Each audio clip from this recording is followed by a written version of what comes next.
Assalamualaikum warahmatullahi wabarakatuh.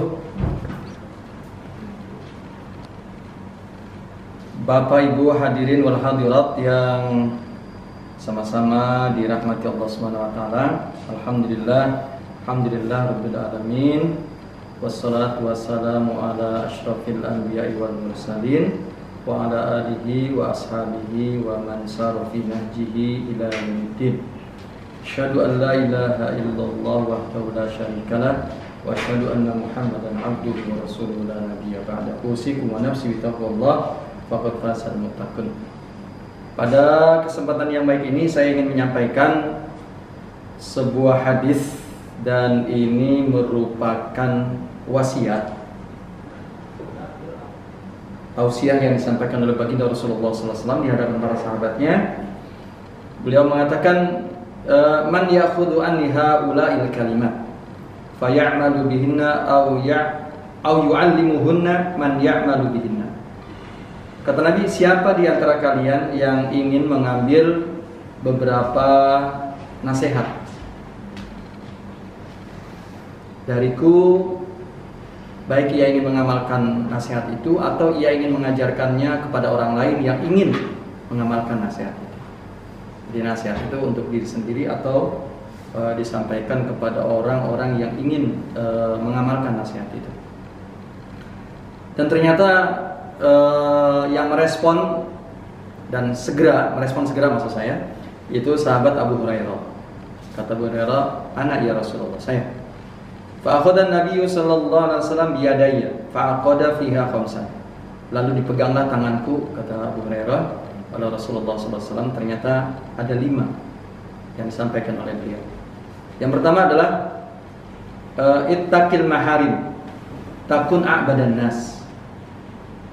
Jagalah dirimu atau hindarilah dirimu dari hal-hal yang diharamkan Allah. Kamu akan menjadi seorang yang paling menghambakan diri.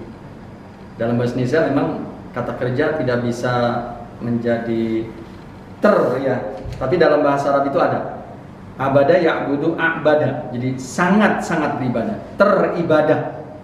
Ya, jadi kata Rasulullah, yang pertama adalah jauhkanlah olehmu hal-hal yang haram, maka pasti kamu akan menjadi seorang yang paling menghambakan diri pada Allah. Atau dalam hadis yang lain Rasulullah menyebut redaksi yang sedikit agak berbeda, tapi maknanya sama. Kata Nabi, kun wiro'an takun a'badanas. Jadilah kamu orang yang wiro atau waro, maka kamu akan menjadi seorang yang paling menghambakan diri kepada Allah. Jadi waro atau wiro itu kata lainnya adalah menjauhkan diri dari hal yang haram. Itu sebenarnya batasan seorang muslim. Jadi konsekuensi seorang muslim, seorang mukmin ya berusaha untuk menjauhkan diri hal yang haram. Nah, tingkatan yang kedua, ini tingkatan waro ini adalah menjauhkan diri hal yang syubhat. Rasulullah mengistilahkan hal syubhat itu adalah diibaratkan seperti halnya menggembalakan ternak atau hewan ternak itu di sekitar kebun yang di sana ada tanaman. Kata Rasulullah, ya kalau kamu biarkan ternak kamu, pasti dia akan memakan tanaman yang ada di kebun tersebut. Maka kata Rasulullah, jauhkan. Dan insya Allah kalau kamu menjauhkan, kata Rasulullah, kamu akan menjadi orang yang mampu menjaga kesucian, kemurnian agama kamu dan juga kehormatan kamu. Jadi tingkatan kedua seorang muslim itu dia meninggalkan hal-hal yang syubhat. Jadi perintahnya ditinggalkan. Nah, lebih baik lagi ya tentu sampai pada tingkat yang ketiga, sebagaimana hadis Rasulullah,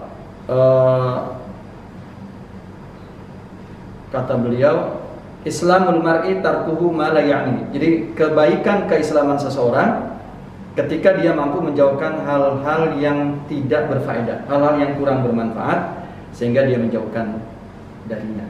Nah, inilah mungkin tingkatan yang tertinggi orang yang wiro atau waro itu adalah ketika dia sudah menghindarkan diri, menjauhkan diri dari hal-hal yang tidak memberikan manfaat.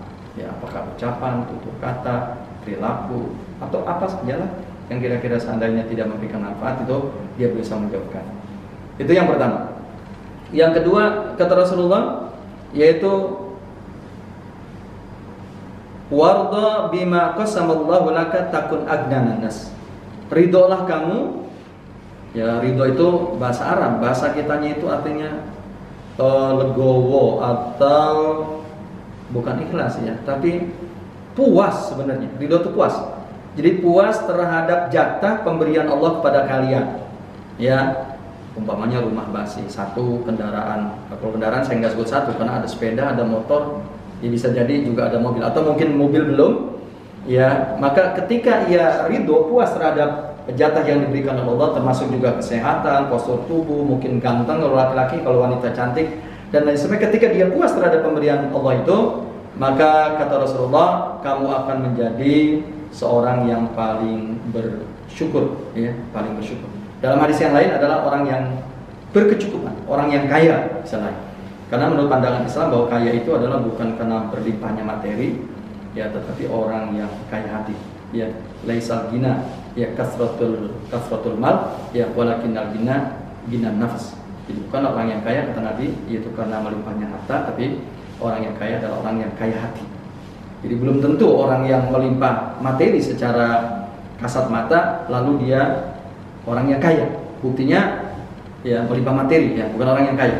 Sebagaimana hadis Rasul, buktinya para koruptor itu ternyata bukan orang yang secara materi sedikit hartanya.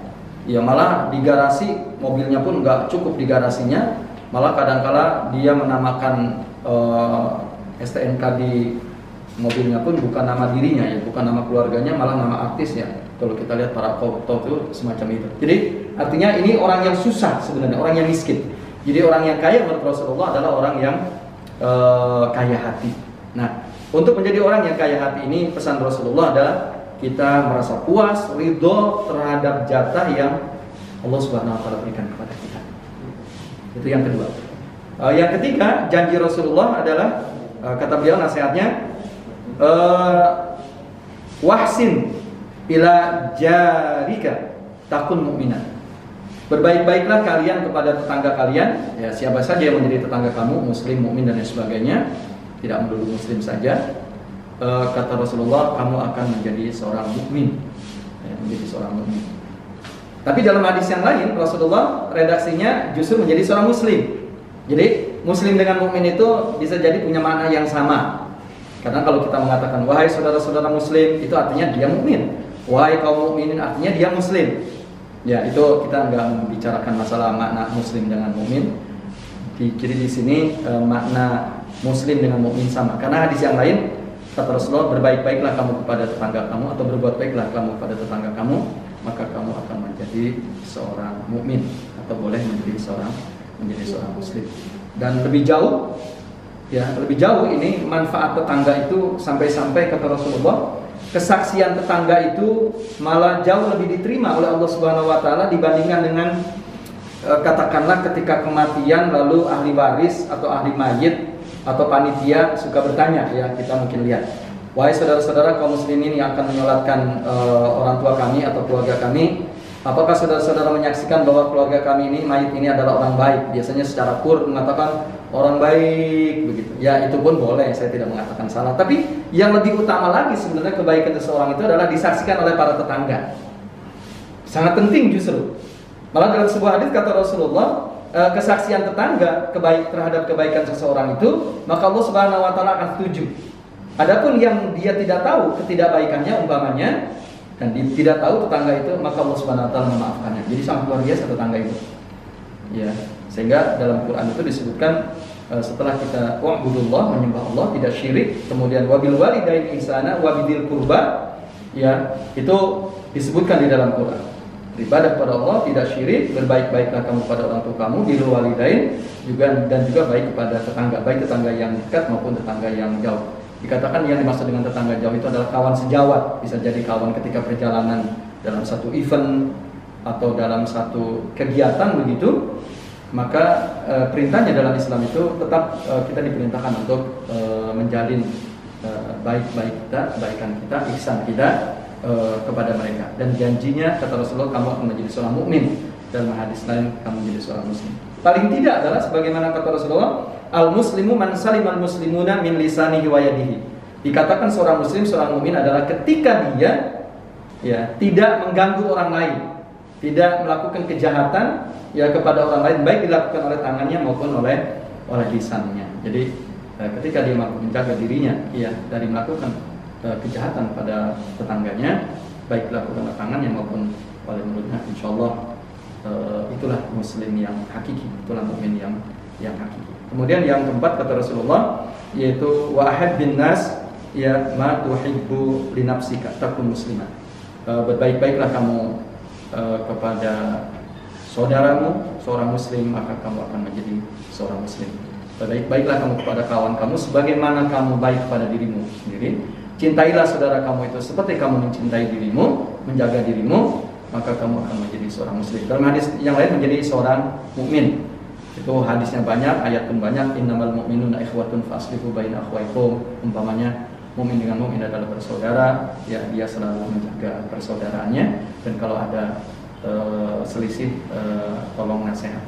Kemudian yang terakhir, yang kelima adalah wala tuksirid dhahik fa inna kasratad dhahik tumitul qalb. Kata Rasulullah, jangan terlalu banyak tertawa, karena terlalu banyak tertawa mematikan hati kalian. Jadi dalam Islam itu bukan berarti kita menjadi orang yang selalu cemberut, menampakkan wajah sangar begitu, tidak. Tetapi kita diperintahkan untuk selalu senyum, menampakkan wajah ceria di hadapan saudara kita, dan malah dilarang terlalu banyak tertawa, karena tertawa itu adalah mematikan hati kita. Nauzubillah, ya mudah-mudahan kita mampu mengamalkan 5 nasihat yang disampaikan dari Rasulullah SAW, lebih-lebih di bulan Ramadan, sehingga saum kita, puasa kita insyaallah menjadi maksimal. Billahi taufiq wal hidayah, wal afu minkum.